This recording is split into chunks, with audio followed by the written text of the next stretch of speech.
Hello everyone, and welcome to this video on adding data in Tableau and visualizing it.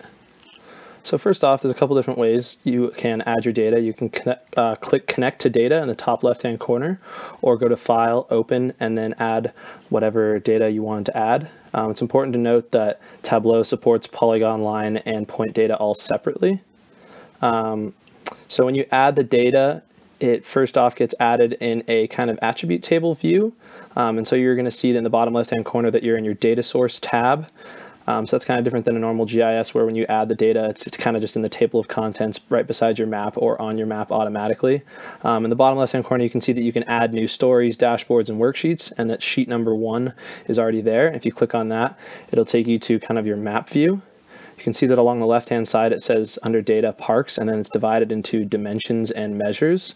So Tableau breaks up your attributes into 2 separate categories, which you need to add to the map individually. So it kind of gives you the ability to uniquely visualize your map yourself by adding each individual measure at a time. So if we want to first off add the geometry, so what it looks like, we can add that, and if we drag that over to detail and marks, that's going to add that.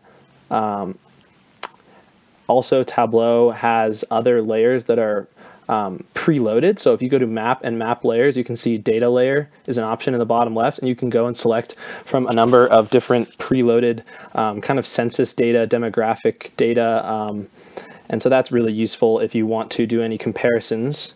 And then you can also add your basic map layers, so land cover, county names, zip codes, that type of thing. So that's kind of really nice. Tableau is efficient for data visualization in that sense because it has a bunch of preloaded information for you to use already. So from there, if you want to add more detail to your map, such as adding the park names, you can drag those over to detail.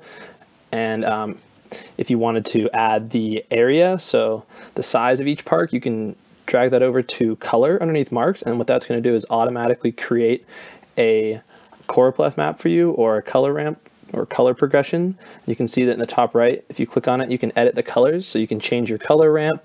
There's a number of different options, and then you can also choose to make it in steps and change the number of steps, as well as reverse it. And if you click on Advanced, it brings open the option of changing the exact values for the start, center, and end. There is one kind of downfall that you can't change the individual values of each step. Rather, you can only do the start, end, and center. And then lastly, it's important to note that as well as being an important tool for data visualization, Tableau is also really useful for presenting. So you can do presentation mode as well as create graphs and tables with Tableau. Thanks.